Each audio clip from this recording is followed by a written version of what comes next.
Hello, students. So, welcome back with another session of our foundation course, Standard 9 Science. So, today we are going to learn Chapter 7 Motion with starting and with all the basic concepts. So, if you don't know anything about this chapter, don't worry. I will cover each and every topic with each and every example, all of things. So, are you ready? तो पढ़ाने से पहले बस इतना कहना चाहूंगा बच्चों, हाथ में बुक पेन लेके बैठिए और आपको जो भी चीज नोट करने लायक लगे वो आपको साथ में लिखते जाना है, ठीक है। चलिए, so some objects are at rest and some are in motion. पहली लाइन से ही शुरुआत कर दे। कोई कोई ऑब्जेक्ट रेस्ट पर होते हैं और कोई कोई ऑब्जेक्ट मोशन में होते हैं। तो यहाँ पर हमने दो वर्ड पढ़े, rest and motion. So what is rest and what is motion? Let's take one example. One person is moving in bus or train and having his lunch while traveling. So what we can see? If a person is traveling in a bus, I see from a roadside. What I will see? The person is traveling and his or her lunchbox is also traveling with them. But if we see from their point of view, their hands are stable and the lunchbox is also stable. So right now what I am trying to say is some objects are in rest and some are in motion, but same object can be in rest and can be in motion. Now this topic is getting little bit interesting, right? So अगर हम motion की बात करें तो motion अगर हम define करना चाहे बहुत ही वास्ट, बहुत ही बड़ा कॉन्सेप्ट है। तो one by one, step by step पढ़ते हैं। तो atoms and molecules, planet, star, galaxies, all things are in motion. Some motion can be perceived. कोई कोई मोशन है जो हम समझ सकते हैं, हमारे अंडरस्टैंडिंग में आ जाएगी, लेकिन कोई कोई मोशन ऐसी होगी जिसको हम समझ ही नहीं पाते। Next, day and night, changing of season, motion of earth and sun, all these things are called motion. Some of things are stationary and some are in motion. So as we have given example over here, this house, this tree, they are at rest, but this footballer, this bee and this bird, they are in motion. Okay, next, most motions are complex. ज्यादातर motion हमको जो देखने को मिलती है वो complex होती है, यानी कि वो एक, दो या तीन अलग अलग टाइप के मोशन का मिक्सचर होती है, जिसको हम कोई एक मोशन के टर्म में डिफाइन नहीं कर पाएंगे, लेकिन ये आपको हायर स्टैंडर्ड्स में पढ़ाया जाएगा। Right now we just have to stick to our basics. तो कौन से टाइप की मोशंस आती है? सबसे पहले आती है वाइब्रेशन मोशन। अगर आपने कोई एक स्ट्रिंग एकदम टाइटली टाई कर दी है और उसका थोड़ा सा मोशन दोगे तो एकदम वाइब्रेट करेंगी। इसका बेस्ट एग्जांपल आपने रियल लाइफ में बहुत सारी जगह पर देखा होगा। याद है आपको? कोई चीज याद आ रही है आपको? एक पतली सी स्ट्रिंग रहती है जिसको आप बजाते हो ऐसे करके। Yes, guitar, guitar, sitar, violin, all the things are example of vibration motion. Next one is linear motion. अगर कोई चीज को हम एक लीनियर सरफेस के ऊपर धक्का देके अगर उसको हम मोशन करेंगे, पुश करेंगे या पुल करेंगे, दोनों चीज हमारी आएगी लीनियर मोशन में। After that we have curvilinear motion. Curvilinear motion आपने बहुत सारी जगह पर ऑलरेडी देखा है। अगर मेरे पास बॉल है तो बॉल को मैं ऐसे हवा में थ्रो करके फेंकूंगा तो मुझे क्या देखने को मिलेगा? वो मोशन को हम बोलेंगे कर्विलिनियर मोशन। इसके ऊपर से पूरा एक डेडिकेटेड चैप्टर आपको 11 साइंस में पढ़ाया जाएगा। The next one is oscillatory motion. Most IMP concept, JEE NEET point of view. जो भी बच्चे जेईई नीट एंड फाउंडेशन की तैयारी करना चाहते हैं उनके लिए ऑसिलेटरी मोशन बहुत ही इंपॉर्टेंट चैप्टर है। Next one is circular motion and last one is rotary motion. So बहुत सारे बच्चों के माइंड में डाउट होता है, sir what is circular and what is rotary? दोनों में सर चीजें गोल गोल ही घूमती है ना? हाँ, दोनों में चीजें गोल गोल ही घूमती है, लेकिन दोनों का घूमने के तरीके में बहुत ज्यादा डिफरेंस है। In circulatory motion object moves around one center.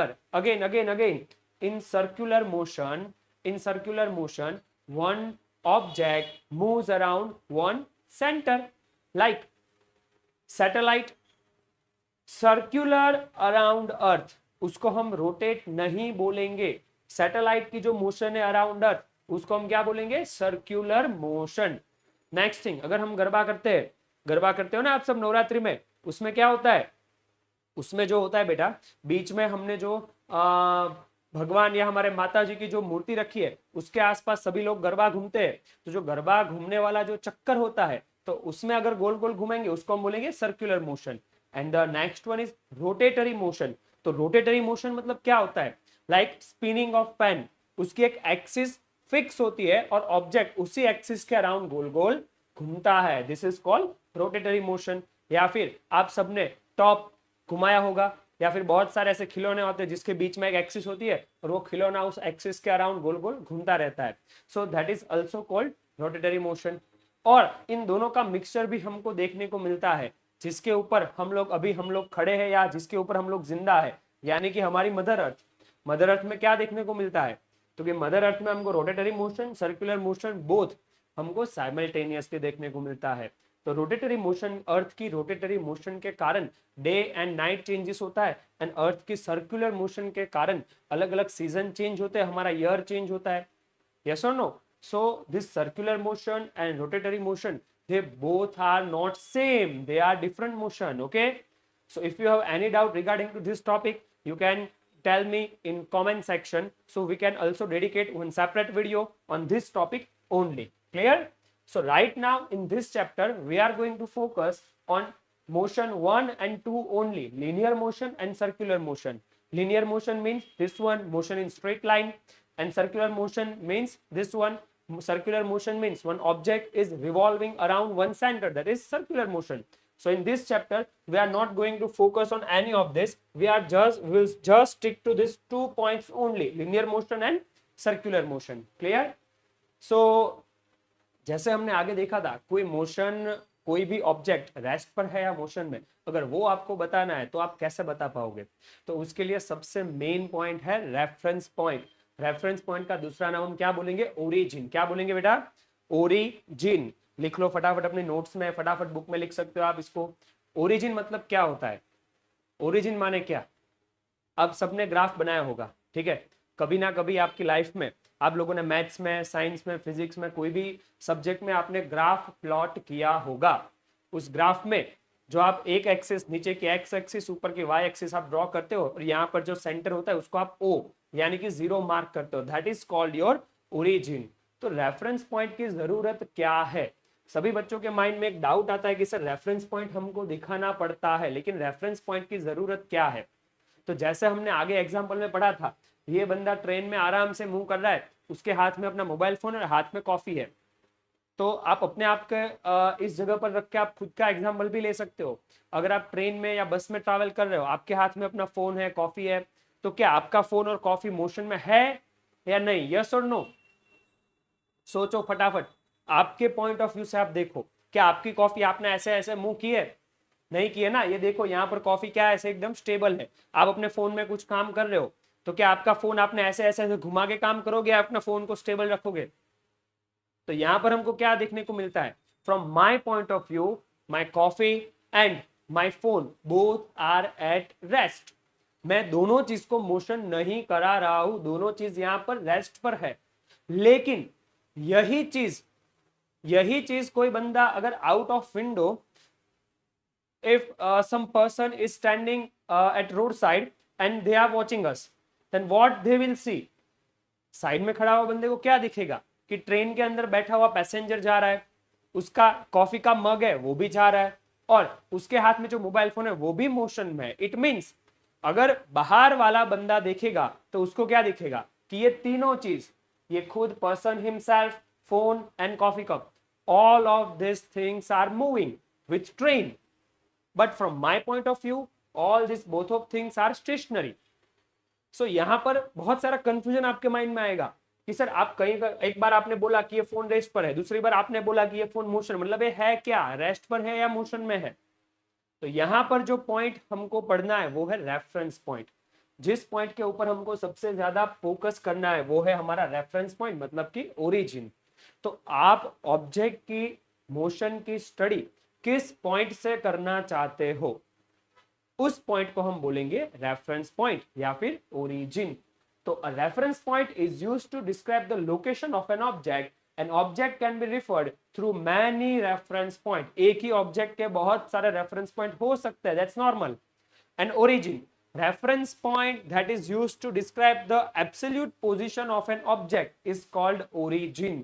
Absolute position मतलब आपने एक पॉइंट फिक्स कर दिया कि मैं सारे ऑब्जेक्ट की मोशन इसी पॉइंट के ऊपर से स्टडी करना शुरू करूंगा, इसको हम बोलेंगे ओरिजिन। और अगर हम ग्राफ की बात करें तो इसको हम बोलेंगे 0 0 वाला पॉइंट आपका। तो जहां पर आपने 0 0 वाला पॉइंट शो किया है दैट इज योर ओरिजिन, और वहां से आप सारे ऑब्जेक्ट का मोशन की स्टडी उसी पॉइंट से आप करोगे, उसको हम बोल देंगे ओरिजिन। यस और no?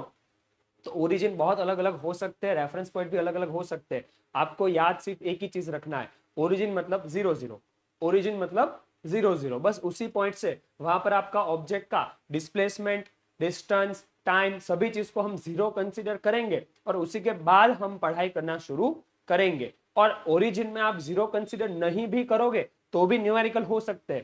That will be little bit difficult for you to understand right now, because अभी आप लोग 9th स्टैंडर्ड में हो, तो ये चीज समझना आपके लिए थोड़ा सा डिफिकल्ट हो सकता है। But after some time when you reach to standard 11 and 12 and college years, you will be you can easily grasp these concepts. So object at rest, a body is said to be in rest if its position does not vary with respect to referral point or origin. आपने एक origin define कर दिया, उस origin point के हिसाब से अगर आपका ऑब्जेक्ट मूव नहीं कर रहा है, अपनी पोजीशन चेंज नहीं कर रहा है, it means object is eight rest. And object is in motion means body motion में है, ऐसा हम कब बोलेंगे? Let's suppose this is my origin and one बस इज कमिंग फ्रॉम हियर। अगर ओरिजिन के हिसाब से बस यही पोजीशन पर खड़ी है, वो मूव नहीं कर रही है, इट मींस ये बस ना तो आगे जाएगी ना तो पीछे जाएगी, यहीं पर खड़ी है, इट मींस हम क्या बोलेंगे? दिस बस इज एट रेस्ट। और ये हमारा ओरिजिन पॉइंट है। और अगर बस ये पॉइंट से ऐसे आगे आगे आगे ट्रैवल करके यहाँ पर बस है और after 5 second this bus will reach to this point, तो हम क्या बोलेंगे? This object is moving. Yes, तो मोशन और रेस्ट दोनों चीज समझने के लिए आपको एक ओरिजिन पॉइंट डिफाइन करना सबसे ज्यादा जरूरी है। और कोई भी एक ही ऑब्जेक्ट रेस्ट पर भी हो सकता है और मोशन में भी हो सकता है, वो हम डिस्क्राइब कर पाएंगे only with respect to origin. अगर आपको ये ओरिजिन वाला पॉइंट ज्यादा डिटेल में, ज्यादा डेप्थ में पढ़ना है तो मुझे आप कमेंट सेक्शन में बता सकते हो। The next thing is scalar quantity and vector quantity.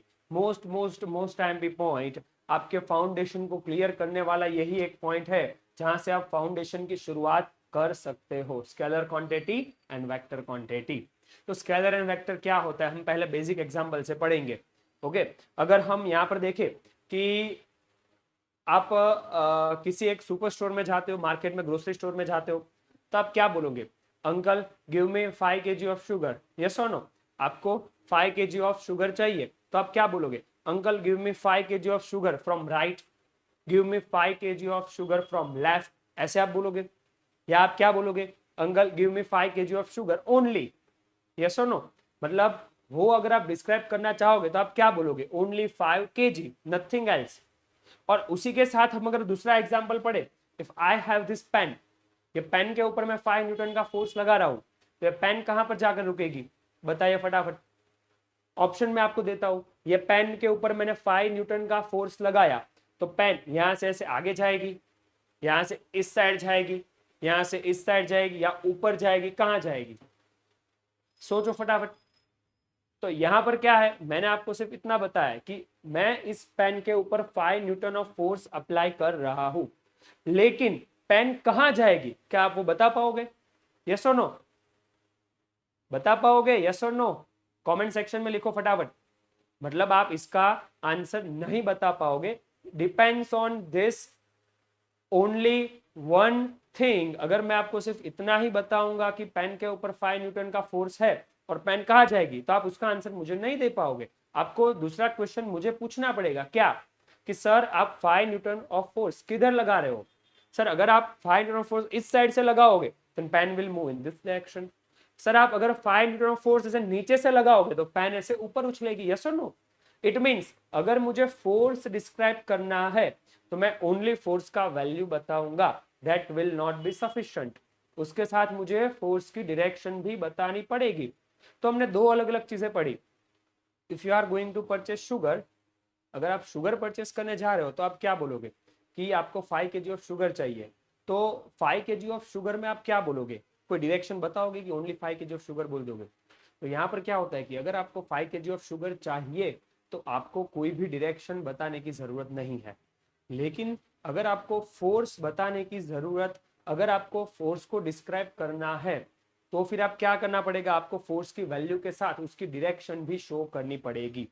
तो यहाँ पर दो हमने अलग अलग चीजें पढ़ी। सर एक क्वांटिटी ऐसी है जिसमें हमको डायरेक्शन बतानी ही नहीं है, बस वो क्वांटिटी आपको कितनी चाहिए उसकी वैल्यू बता दीजिए, यस और no, so that we will call as a scalar quantity. तो अभी हमारे टॉपिक के ऊपर आ जाते हैं। Scalar quantity means what? A scalar quantity that is completely defined by its magnitude only। ऐसी क्वांटिटी जिसकी आप सिर्फ मैग्नीट्यूड, मैग्नीट्यूड मतलब वैल्यू, मैग्नीट्यूड मतलब कोई बड़ा वर्ड मत समझो, मैग्नीट्यूड का सिंपल मतलब होता है वैल्यू, कोई कीमत, एक वैल्यू, मैग्नीट्यूड मतलब value only. Okay, scalar quantity means, scalar quantity यानी कि ऐसी क्वांटिटी जिसकी आपको सिर्फ वैल्यू बतानी पड़ेगी, उसकी डायरेक्शन बताने का कोई जरूरत ही नहीं है। And vector quantity, vector is a quantity which is characterized by both magnitude and direction.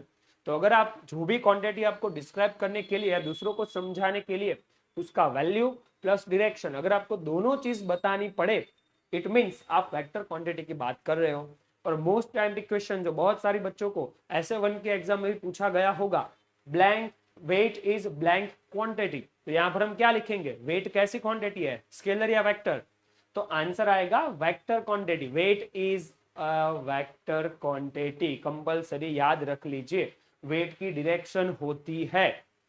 Okay, wait मतलब आप लोग जो, अगर किसी बंदे को पूछा जाए तुम्हारा वेट कितना है तो बोल देगा 50 kg, तो बेटा वो वेट है ही नहीं, एक्चुअल में आप मास बता रहे हो। और वेट और मास के बीच में क्या डिफरेंस होता है वो भी हम डिटेल में पढ़ेंगे, ओके, इन अपकमिंग चैप्टर्स। तो कौन सी स्केलर क्वांटिटी है, कौन सी वेक्टर है, वन बाय वन देखते हैं। स्केलर में आएगा mass, length, distance, speed, power, energy, work, this all are scalar quantity. And vector में क्या क्या आएगा, displacement, velocity, acceleration, force, weight, friction and momentum. 2 minute के लिए वीडियो को आप पॉज कर सकते हो और फटाफट ये दोनों चीजें आप अपनी बुक में, अपनी नोट्स में लिख लीजिए। Okay, now we will start from motion in straight line. Motion in straight line, that is our next topic. और उसमें हमको पढ़ना है, डिस्टेंस भी पढ़ना है, डिस्प्लेसमेंट भी पढ़ना है, और उसके ऊपर से बहुत सारे अलग अलग न्यूमेरिकल्स भी हमको पढ़ने हैं। अब ये टॉपिक हम अपने नेक्स्ट लेक्चर से शुरू करेंगे। आज हमारा लेक्चर हम स्केलर और वेक्टर तक रखते हैं। लेक्चर पढ़िए, नोट्स बनाइए, और कोई भी पॉइंट अगर आपको समझ में ना आए तो हमको कमेंट सेक्शन में लिख के बताइए, तो उसके ऊपर से पूरा एक आपके डाउट का पूरा एक डिटेल वीडियो अलग से बना के यूट्यूब में रख दूंगा, जिसको आप पढ़ सकते हो, अपनी एग्जाम की प्रिपरेशन कर सकते हो। So all the very best. अभी दिवाली खत्म हो गई है, वैकेशन खत्म हो गया है, तो चलो फिर से शुरू करते हैं पढ़ाई। पढ़ाई का नया सिलसिला नए उत्साह के साथ, नए जोश के साथ शुरू करते हैं। और आप सब ऐसे ही मेहनत करते रहिए। और हमारी चैनल को, अगर आपको हमारा वीडियो पसंद आए तो चैनल को लाइक, शेयर, सब्सक्राइब जरूर कीजिए। All the very best.